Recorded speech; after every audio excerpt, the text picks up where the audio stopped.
लेकिन दहेज लोग मांगते हैं, उनको पता भी रहता है कि लड़की वाली के वालिदैन की इतनी हैसियत नहीं है, उनकी बेटी देना ही काफ़ी है, लेकिन उन्हें लगता है नहीं मैं और मांगूंगा, मैं ऐसा मांगूंगा कि उन्हें भीख मांगनी पड़ेगी, उनको अपनी ज़मीन जायदाद बेचने पड़ेंगे। BA, BCom, BSc, MA, MCom करें विश्व की सबसे बड़ी यूनिवर्सिटी इग्नू से। सॉल्व असाइनमेंट्स और गाइड बुक्स प्राप्त करें। संपर्क करें Mahakal computers, DAV PG college के पास, पंच मंदिरा मोड़ से दाहिने, सिवान।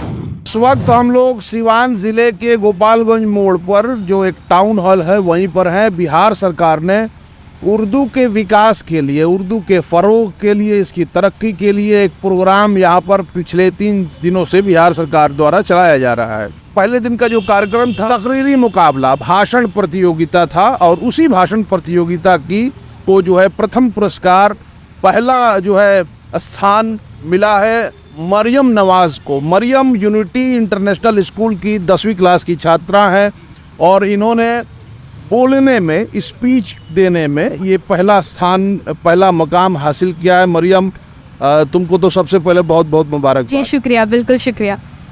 क्या टॉपिक था, आपने क्या बोला था? मेरी जो टॉपिक थी वो थी दहेज एक समाजी लानत। समाजी लानत। दहेज समाजी लानत कैसे है?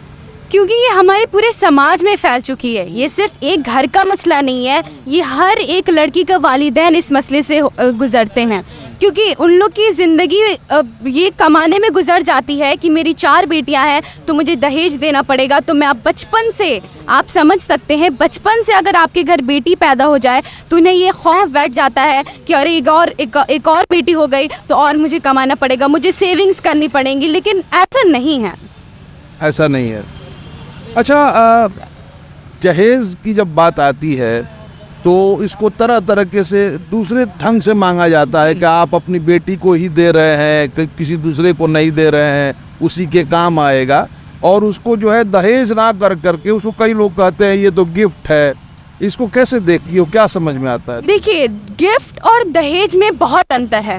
जैसे कि हमारे इस्लाम में भी है कि आपको बेटी को कुछ देना है, लेकिन दहेज लोग मांगते हैं, उनको पता भी रहता है कि लड़की वाली के वालिदैन की इतनी हैसियत नहीं है, उनकी बेटी देना ही काफ़ी है, लेकिन उन्हें लगता है नहीं मैं और मांगूंगा, मैं ऐसा मांगूंगा कि उन्हें भीख मांगनी पड़ेगी, उनको अपनी ज़मीन जायदाद बेचने पड़ेंगे। अच्छा, ये प्रोग्राम जब चल रहा था तो उस वक्त इस प्रोग्राम के बारे में किसने बताया आप?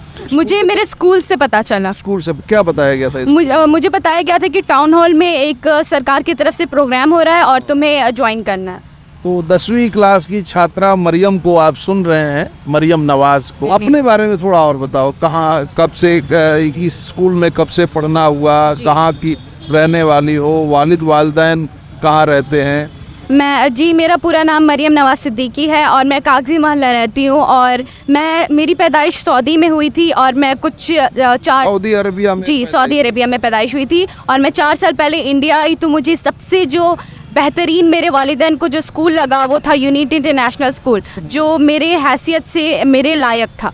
अभी 10वीं क्लास में पढ़ती हो जी, आगे पूरी ज़िंदगी है। अभी तो ये बोर्ड का एग्ज़ाम अभी इस साल देना है। जी, पढ़ाई हो रही है बढ़िया से? बिल्कुल जी हो रही है। क्या बनना चाहती हो लाइफ में? मुझे प्रोफेसर बनना है, क्योंकि मुझे उसमें बहुत स्कोप दिखता है और मुझे लगता है मैं उसमें कुछ बन पाऊंगी। प्रोफेसर बनना है जी। उर्दू के लिए ये प्रोग्राम, उर्दू के विकास के लिए प्रोग्राम हो रहा है, उसके फ़रोग के लिए हो रहा है। क्या लगता है ये तुम्हारे जैसे जो छात्राएं हैं, जो बच्चियां हैं, उनके अंदर उर्दू के लिए दिलचस्पी पैदा होगी? बिल्कुल होगी जी। दिलचस्पी पैदा नहीं होती, दिलचस्पी रहती है। लोग दिखाने से डरते हैं, लोग घबराते हैं। घबराओ मत, ये मंच है हमारे सीखने का। हम यहाँ जाएंगे, सीखेंगे, फिर कल अगले और बड़े स्टेज पे जाएंगे।